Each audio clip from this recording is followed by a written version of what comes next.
Can you smell what the flock is cooking? We back, baby, and we back. Just still feeling this win, man. I can't stop it. I don't think I'm ever taking this jersey off. It's crazy because, it's dawning on me today, 2 days later, and I'm still basking in the glory of a win. It's how it be. And we ain't even going to talk about that. But anyway, what we got today, what we doing today, baby, we're going to take what we're going to put in these flock pots. We're going to take a little bit of, what's this little guy's name? Going to take a little bit of Janarius Robinson, throw him in the pot. I can't believe. I spent a whole day talking about the Eagles win. I didn't even talk about our boy Jalen Hurts.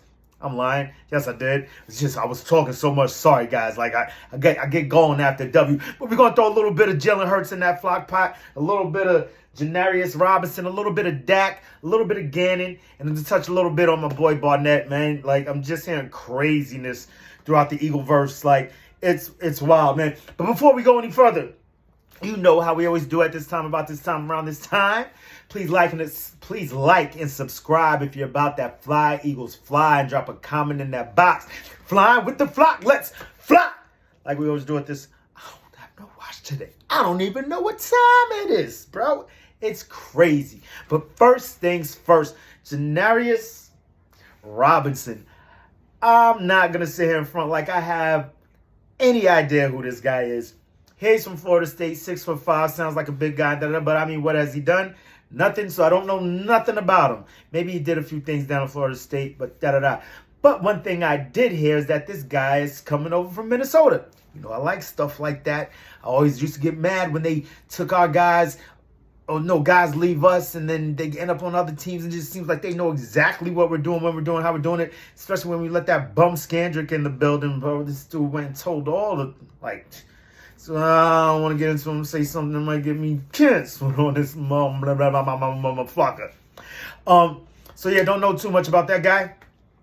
But we got him now, and supposedly, I guess, as a replacement for Barnett, which I feel is irreplaceable because, I'm a big Barnett guy. I'm definitely in that dude's corner, man. Feel super bad about what happened to him. That's super whack. Out for the season. I saw it when he was on the sideline. You saw his eyes, he looked like he was tearing up. And then they're like, he's questionable for the rest of the game. I'm like, oh, maybe he just had something in his eye. Maybe he got poked in his eye, but he looked like he was going through it on the sideline, and the news that came out afterwards did nothing but confirm that. And that is pretty whack. And then, I'm hearing all throughout the Eagleverse, my boy Jimbo Slice, and Gordo Flacco hits me up. He's like, JPP, what you think about JPP? JPP ain't got no fingers. No. But, it would be dope. Would have been dope. I have a feeling, we have so much salary caps, not so much salary cap space, but we got a sufficient amount, and there are still disgruntled defensive ends in the league. Do not sleep on that man, Howie Potter, waving that wand and coming out with something magical. Do not sleep, because the offense seems to be, the year 2017, I hate you. The year that we won. You don't want to keep comparing things to that. So I'll just refer to it as 2000, even though it was the dopest year ever. So that year, it was the big pickup was Jay Ajayi, amongst others, but the midseason pickup was Jay Ajayi. Now, that's because did we really need the offense was moving then too. And that just bolstered it. But the defense was really moving. So I guess, we may have needed more on the offense to a certain extent. That's neither here nor there. I don't know. But this year, it could be a huge defensive addition, especially in the sense of in this case, the fact that you need a little bit more on defense. We just had a defensive injury. What other place to bolster than the defensive side of the ball? That segued into what else we got in the pot. That was a little touch of my boy. And just the talks around, Barnett ain't this, Barnett ain't that. I'm pretty sure you guys have heard me on this before. And then Chase Sr. did nothing on Philadelphia Eagles Now, did nothing but reiterate my sentiments that, he actually put in because I got to get some graphics, right? But he put in graphic form basically what I've been saying, that position, defensive end, the value can be equated in more ways than just the sack. This guy puts pressure. You always see him putting pressure. And then just the energy that he brings. I know he makes boneheaded plays. But, sometimes you don't want to curb a dude's passion, man, because that takes away from other things that he does. Other things that you might not be seeing. Might not raising your eagle eye. It's your eagle eyes. Look into Look at what's going on around you, man. This dude puts pressure, man. You saw who was there to pick up the fumble in the Super Bowl, stupid. But not you guys. No one's stupid. We're all friends here, right? Flock up and flock off. Flock out of here. My flockers and flockettes. Flaquitos y flaquitas. My mama flockers and my papa flockers. Yeah, you know what I'm saying? Just have to drop the sprinkle a little of that in the pot too. So, I mean, he just affects the game in so many different ways. I know sometimes some boneheaded plays him, but I mean, this guy, like, and then the graphic that Chase Sr. brought up, there was top 10 in the league win rate. Win rate is a new stat. I think something from ESPN, created by ESPN. Win rate, pass rush win rate, whatever. And this man was in top 10. You know what I'm saying? Well, with two other Eagles. Well, you know, one former, well, not a former Panther who's now an Eagle now. Hassan Reddick, I believe, was 6. Derek Barnett was 7. Josh Sweat, I believe, was 3 or 4. Whatever the case may be, I think he just affects the game in so many ways, and he will be sorely missed.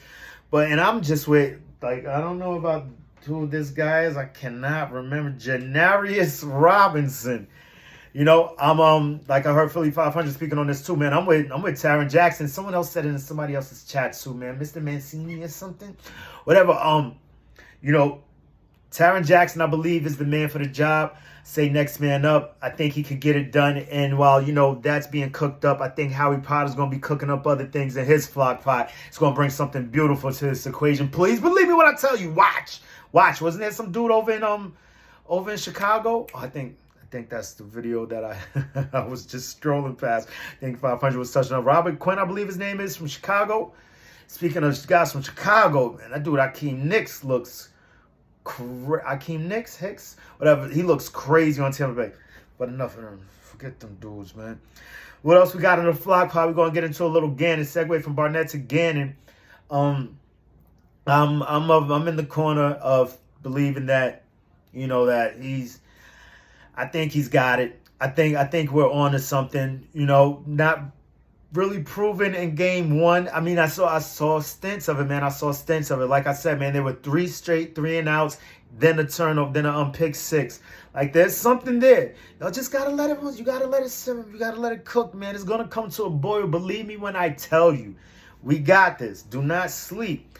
And that being said, I also believe that, as much as I hate to say it, the loss of Barnett could be a bit of addition by subtraction, could force him to stop playing around and being a little too cute, because things that I didn't see, that other content creator, I believe Lord Brunson was saying that, you know, he saw Hassan Reddick dropping back into coverage, and that is not what any of us want. I mean, because I'm just such a fan. Like, this is my first foray into, like, analyzing, being a bit more analytical. You know, I usually just bust the, you know what I'm saying, kick the, you know what I'm saying, my peeps around me and all that. But here, you know, I have to be a little bit more in depth and say what I see, say what we see, break down what you see. How would I know what you see? Losing the maniacs going crazy. But and to that accord, you know, what's going on, how they doing it, where they doing it, why they doing it. Usually I'm just rooting like, yeah, no, yeah, no, and all that. But, you know, there was even a time last year I'm hearing where he had Fletcher Cox dropping back in the coverage. What? Sometimes you just get too cute. Paralysis by analysis. Relax, my guy. Let them dogs eat. So, perhaps by Barnett, you know, because he probably had him coming off the edge and you want to confuse people. Just let these dogs eat, man. Let them off the leash. Let them go hunt, man. Get cute later, man. Let these, you know, and I feel the same way about the offense too. You know, go with the run to set up the pass. Albeit I know in this new era of football, it's set up the run with the pass, which is crazy. But, you know, reverse engineering, all kinds of, you know, it's more than one way to skin a cat. Different things, different strokes for different folks. I don't know. We can do this all day. The hell was that? So, anyway, so, you know, these guys can do it all different types of ways. And, but to that point, like I was saying, you know, you want to let these dogs eat. I'd rather you run first. Let these offensive linemen get aggressive first. You know what I'm saying? Start pushing people on their back. Let these dudes get mad. You know what I mean? Then, you know, let them over pursue. Then that's when you hit them with screens. But, you know, I ain't the coach. These dudes get paid a lot to do what they're doing. And they drew up a beautiful game, except for a few things that they could, you know, sharpen up here and there. in my opinion. You know, other people. And Philly's wild, man, because I'm watching. It used to be, I used to sit here and watch, just a few guys, like, the LBs and Philly 500s. Now I'm spreading around to Bergen 31, Philly Fresh, and Cash, all kinds of people, watching all kinds of people, Sileo, Jacob Media, and all that. Just watching a whole lot of stuff. And I mean, Philly is crazy. Like, some of these fans, man, and I guess all fan bases have these, you have your detractors and your praises and all of that. And I mean, like, just see what's in front of you, man. Like, I saw pressure. I didn't see pressure like this last season. Can we agree with that? Can we all agree with that? I saw pressure. I saw blitzes. Did you see that last year? No. Did you see it this year? One game. Yes, I believe we may have seen more blitzes in game one than all of last season, quite possibly. Even though he started getting to his bag a little bit towards the end of last season. That could be hyperbole for, in fact, not in cement. Whatever the case may be, I think there's some good things to come, man. And that was, a little touch on Gannon. I think he's got it, man. I think he's got it. I think he's got his pieces, and he just, got to tighten it up a little bit. Gets a little cuter in certain areas. Perhaps sometimes outsmarting himself, but I think we got it, man. I think we got the pieces that won't let him fail. That's just how I feel right now, as it is right now, sitting at 1-0. Let that turn into something else. Things may change over here just a little bit. I don't know.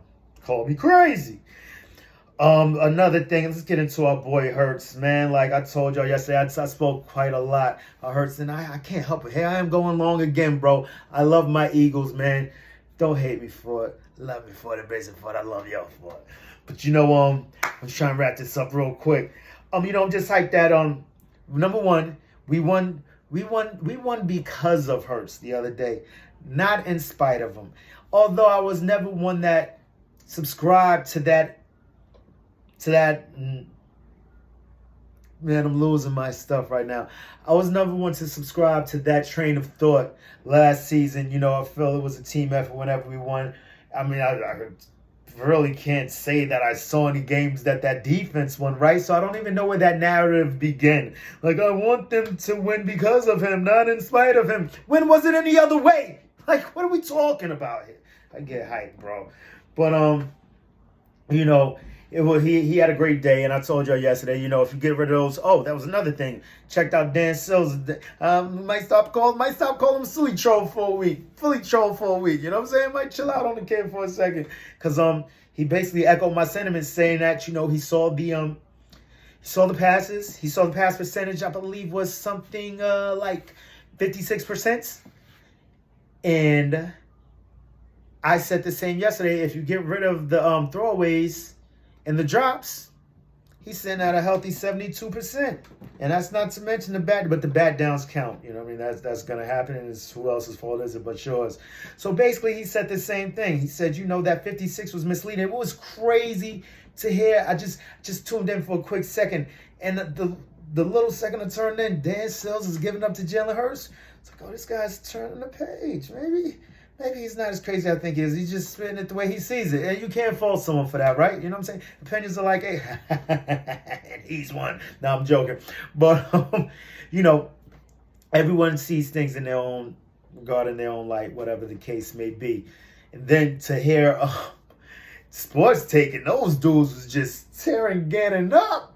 Especially Rob Ellison. He said he was on the bandwagon.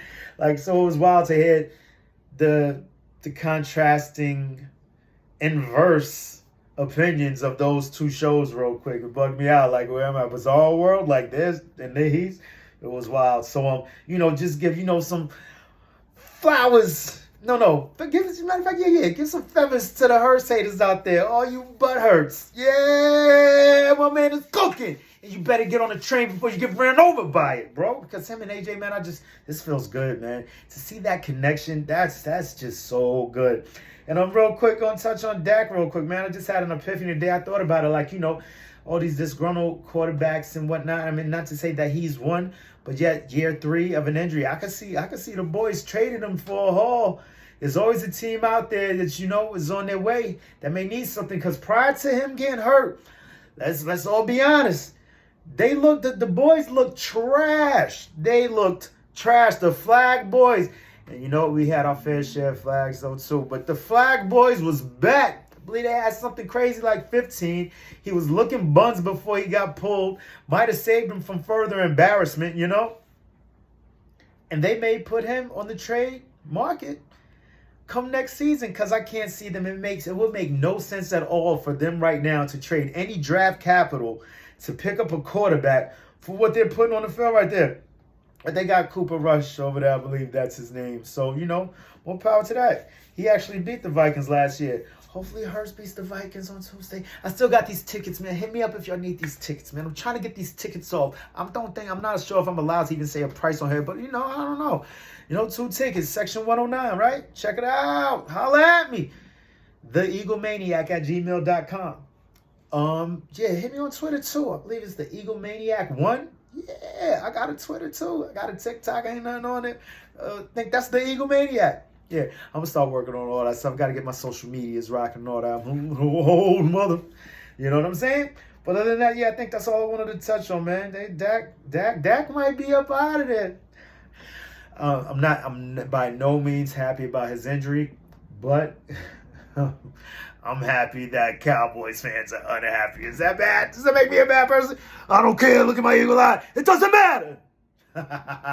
But until next time, man, y'all know what I got, man. You know what we got. What do we got, man? We got questions. We got questions from who? We got questions for you, NFL. We got questions for you, NFC. But most importantly, we got questions for you, NFC East. And you Minnesota Vikings. What you gonna do when Eagle Mania runs wild on you? Let's go.